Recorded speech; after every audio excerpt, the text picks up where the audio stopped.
Probably one of the questions that I get the most here on my channel is about my home and how I keep it tidy, how I keep it so simple, where all of my stuff is. I get that question a lot.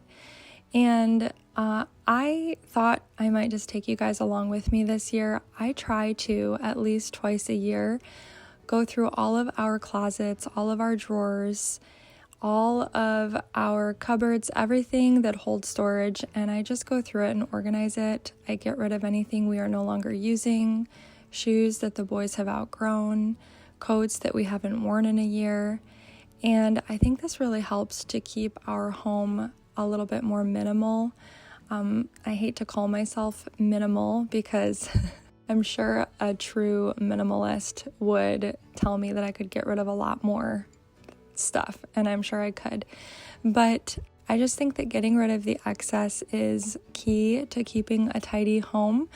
The more clutter you have and the more items you have in your home, the more prone it will be to messes and clutter and disorganization. And so I think it's just smart as a homemaker to kind of go through everything once or twice a year and just get rid of stuff. Bring it to the thrift store or find someone that could use it. We've just collected so many hats and scarves and mittens over the years, and I know a lot of these have not been worn yet this winter season, or the boys have outgrown them. And so I'm just going to bag all of these items up and bring them to the thrift store. So I'm kind of going like room by room. I start in my living room, which doesn't have a whole lot of storage, but there are a few places that I like to focus on in here. This little built-in bench holds all of our board games, and I know there are board games in here that we haven't touched in months and months, so I'm going to tape up a few of these boxes that are broken. The boys love Monopoly, so we're going to hang on to that one. And I'm going to donate some games that we haven't really enjoyed or used. And then I'll just kind of pick up all the little missing pieces, extra cards and dice and things like that out of this bin and organize it and put everything back where it belongs.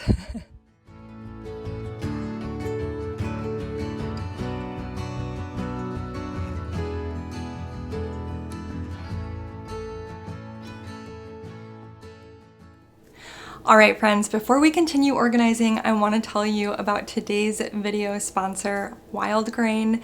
I have shared Wild Grain with you guys before, and I could not love it more. Wild Grain is the first bake from frozen subscription box for sourdough breads, artisanal pastries, and fresh pasta. They partner with small bakeries and pasta makers all over the country to keep the tradition of artisanal and nutritional food alive. Guys, Wild Grain has options to suit everyone's needs. Plus, you can customize your boxes, which I think is amazing. So I'm actually gluten-free. You guys know that I make homemade sourdough bread for my boys, and I can't eat it.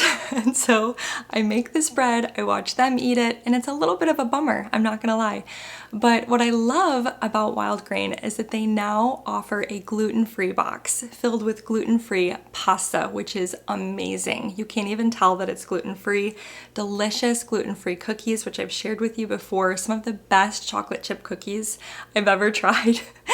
Gluten-free country loaf is one of my favorites. Today I'm actually baking up the gluten-free sourdough loaf. Everything in these boxes goes from freezer to table in 25 minutes or less, which is amazing. With Wild Grain, you guys can enjoy all of the sourdough benefits without all of the hard work. Unlike store-bought, Wild Grain uses a slow fermentation process that's easier on your belly, richer in nutrients and antioxidants, and it can even help to lower your blood sugar spikes. Again, you're supporting the best small bakeries in the country, and for every new membership, 4 meals are donated to the Greater Boston Food Bank. If you've been wanting to give Wild Grain a try, you guys, I highly recommend their products. They have all been so delicious. I also forgot to mention their brioche, gluten-free brioche buns. Oh, They are so good. Everything is delicious and so high quality, and I have an amazing offer for you guys. So if you sign up using my link below, that's wildgrain.com/pine, and use my special code PINE, then you guys not only get $30 off your first subscription box, but also free croissants for life. That's an amazing deal. Again, that's wildgrain.com/pine. Use my special discount code PINE, P-I-N-E, and you'll get $30 off your first box plus free croissants for life. What could be better than that? If you've been wanting to incorporate sourdough into your diet, but you don't know where to start, check out Wildgrain. I know you guys are gonna love this company just as much as we do. All right, so the last bit of storage I have in the living room that I am going to tackle are these baskets in the corner. I just keep all of our extra blankets in here, so I'm going through them and deciding which ones I no longer need, which ones I can get rid of.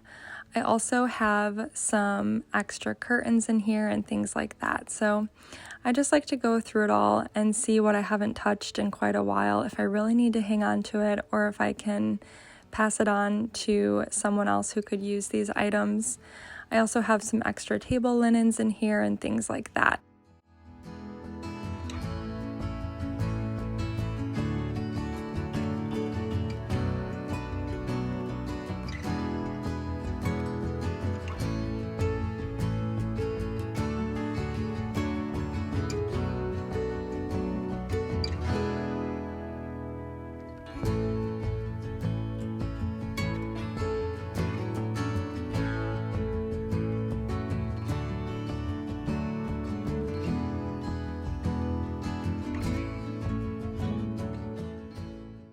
Actually, I completely forgot about our ottoman in our living room as well. It looks like furniture, and so it actually opens up and there's storage inside. And we just keep toys in here because it's nice when guests come over and they have little ones, we can just pop it open and still have conversation. But also it's great for our 3-year-old because he can keep himself occupied while the older boys homeschool. But this ottoman tends to collect a lot of junk and toys that we don't really need. So I actually filled up a whole bag full of stuff that I'm just throwing away, broken toys, random pieces of whatever. And that is the living room. So not a whole lot to go through in this space, but it feels good to go through it all. Now, I'm gonna go ahead and get started on dinner and show you guys what I'm cooking. Obviously, all of that footage was like way edited down, but organizing takes a lot of time and it can feel overwhelming when you have to stop and cook dinner. So I'm gonna show you some simple meal ideas in this video as well. I'm just roasting some butternut squash. It's so simple. Salt, pepper, olive oil. And I usually put it in like a 425 degree oven until it's all caramelized and delicious. I'm also chopping an onion. I'm going to go ahead and make some honey mustard chicken. I'm just combining some honey and some mustard. I have both Dijon mustard and ground mustard. Just a little bit of mayo, and I have some chicken tenders here that I'm gonna add some salt and pepper to and put them in a baking dish and just cover them with this yummy homemade honey mustard sauce. And then I decided to, I don't really follow recipes, I kind of just make stuff up in my head, but I thought it might be good to cover this chicken with some Swiss cheese. So I went ahead and did that and just baked it until the chicken was all cooked through. And now I'm gonna throw those onions in a pan here and get those caramelized. And once those caramelize, I'm gonna add some of our garden green beans to this cast iron pan. I'm still cooking up green beans from our garden this past summer. And this is just a really simple, delicious meal. I've got some green beans, some honey mustard chicken with that yummy cheese on top, some roasted butternut squash. Really simple meal. I think sometimes we overthink dinner time and it can be simple and so delicious.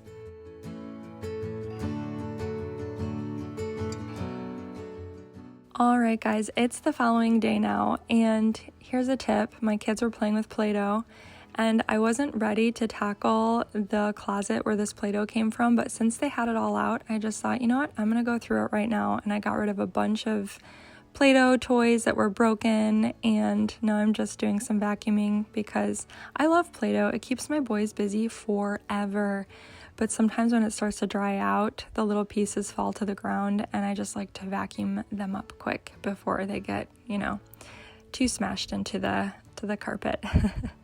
So I'm just going to clean up here and then get started in the dining room. This little dresser here just holds our napkins. That's it. So I'm just kind of straightening those piles of napkins here. The main area that I need to organize is this corner cabinet. I've already gone through all of my ironstone and dishes and got rid of some things that I no longer need. But this bottom portion here, I keep all of my candles, candlesticks, anything that has to do with scents, I guess. My essential oil diffusers are in here. But some things have kind of, been put in here that don't belong. So I'm getting rid of those items, going through my pillar candles, and just donating things that I no longer need and putting things in their rightful place. So, a lot of these decor pieces don't belong in here, so I'm going to put them where they belong.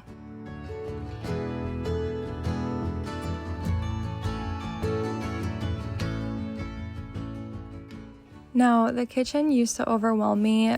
I used to try to do it all in one day, but now I try to divide it up and just maybe do drawers one day and doors another day.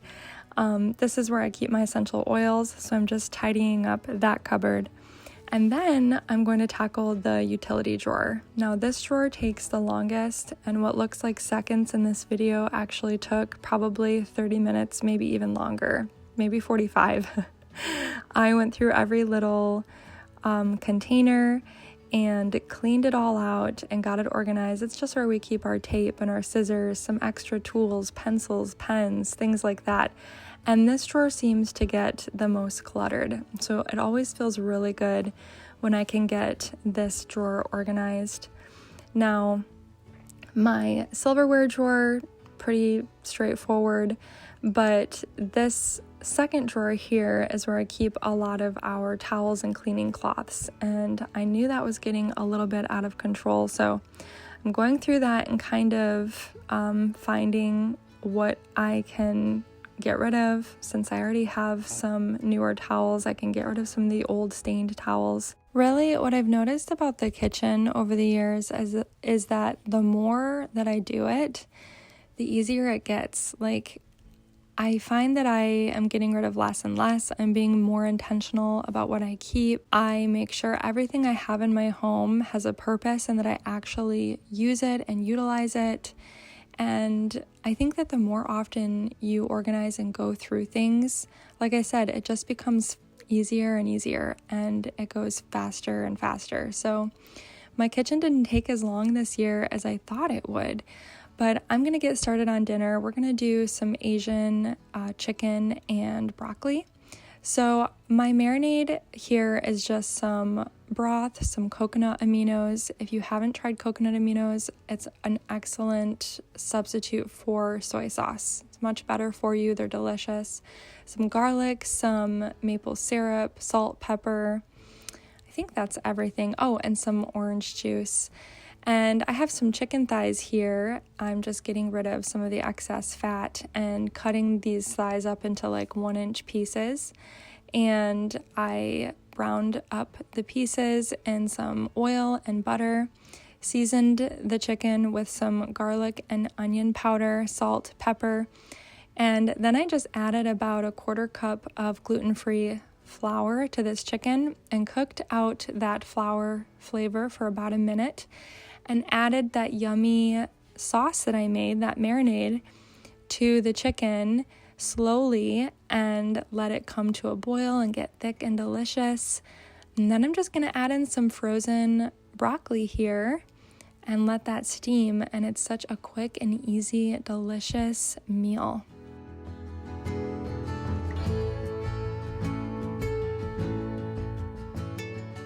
All right, so the following day I really wanted to organize with you guys, but Wednesdays are just crazy for us.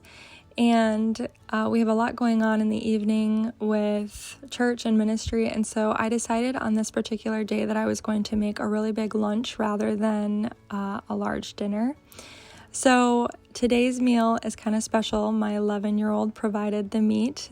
These are venison back straps, and oh my goodness, I just have it marinating in some thyme and garlic, salt, pepper, avocado oil, and I've chopped up some carrots and some onions. I also baked a sourdough bread loaf today, which I doubled the loaf. That's why it's larger. And what I'm going to do is just cook the onions and the carrots in my Dutch oven for a bit and let those kind of soften.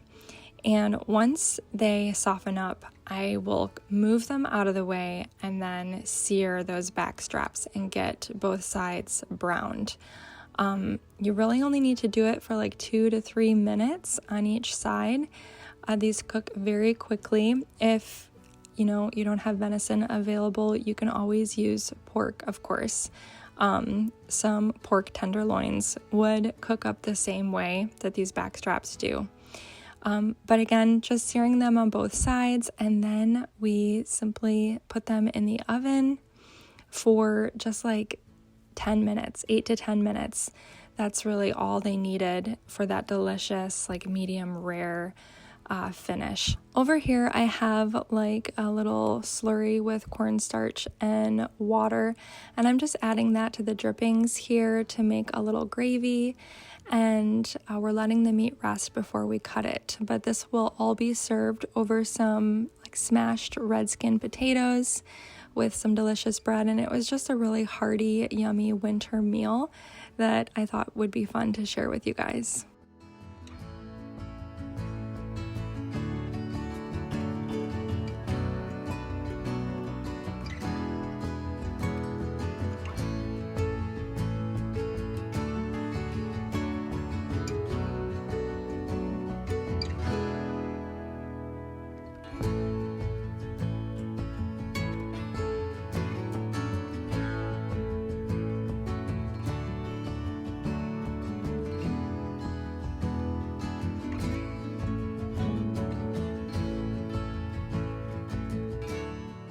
Well, thank you guys so much for watching today. I have so many more rooms yet that I need to organize and go through, so let me know if you enjoyed this type of content. I always love to bring you guys along with me as I take care of our home. So thanks so much for watching. If you're new here, I'd love for you to hit that subscribe button. Bye-bye.